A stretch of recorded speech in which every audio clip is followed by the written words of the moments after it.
शेनगाव तालुक्यातील लिंगदरी गावाला आलो। इथं हे एक बंजारा समाजाच्या लोकांची मोठी वस्ती आहे आणि खूप मोठं गाव आहे। इथं चांगलाच बराचपैकी विकास झाला। इथले सरपंच आपल्यासोबत आहे, त्यांना आपण विचारू की बा आपल्या गावामध्ये विधानसभेचे आमदार तानाजीराव मुटकुळे हे लोकप्रिय झाले म्हणून इथल्या लोकांचं मत आहे आणि यांनी इथं काय असे कामं केली व ते लोकप्रिय झाले। आपलं नाव सांगा।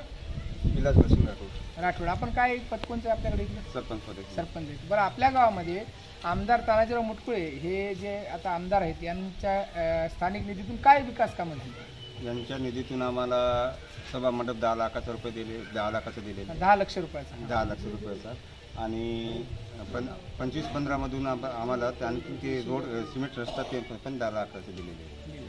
तर अजून आपल्या गावामध्ये नळाच्या टाकीचं वगैरे काम चालू आहे, तर ह्यांना तुम्हाला सहकार्य केलं की त्यांनी? केलं। बरं, आता जी विधानसभा लागणार आहे 2-2.5 महिन्यामध्ये, हे आता निवडणूक लागणार आहे आमदारकीची, तर आपल्या गावातून आपली काय मत आहे की कोण आमदार व्हावं म्हणून? नाही, आपली मत जे आहे ते आमदार जे आपल्याला दिलेले आहेत त्यांनाच आपण काहीतरी मदत करू शकतो। आपण काहीतरी कोण? तानाजी मुटकुळे जे आमदार आहेत त्यांना मतदान करणार तुम्ही? आपली पसंती आमदार आहे। बरं, कशामुळे? विकासामुळे। बरं, आपल्या इथं जे आमदार आहेत हे आपल्याला पसंत आपला विकास कामं केले असं तुमचे सरपंच म्हणतात, तर आपलं काय मत राहील उद्या निवडणुकीच्या वेळेस? जे सरपंच म्हणतील ते आम्ही ऐकू त्याचं।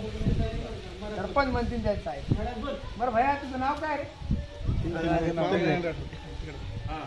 काय नाव आहे? गजानन राठोड। बरं, आता इथं आमदारकीला आपली पसंती कोणाला राहील? तानाजी मुटकुळे। कशामुळे? चांगलीच कामं केली गावाच्या विकासासाठी, भरपूर काही असे कामं केले। इथल्या ग्रामस्थाचं मत आहे की बाबा आमदार साहेबांनी भरपूर काही कामं केले गावामध्ये। तर आपलं काय मत आहे उद्याच्या विधानसभेसाठी कोण निवडून कोणाला द्यावं आपण मतदान? तानाजी मुटकुळे। कशाबद्दल?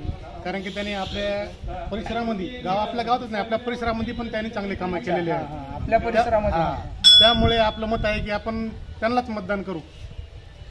इथल्या ग्रामस्थाचं म्हणे की बा गावासाठीच काय की बा अजून असे काही या लोकांचे तांडे वस्त्या आहेत, तिथेही भरपूर काही कामं केली असं मत आहे। गोरमाटी समाजाचे लोक आहेत आणि यांचं मत आहे की बा तानाजीराव मुटकुळेच इथून पुढचे बी आमदार व्हावे अशी या गावातल्या लोकांची इच्छा आहे। लोकनेते महाराष्ट्र दिलीप गायकवाड, शेनगाव, हिंगोली महाराजांचं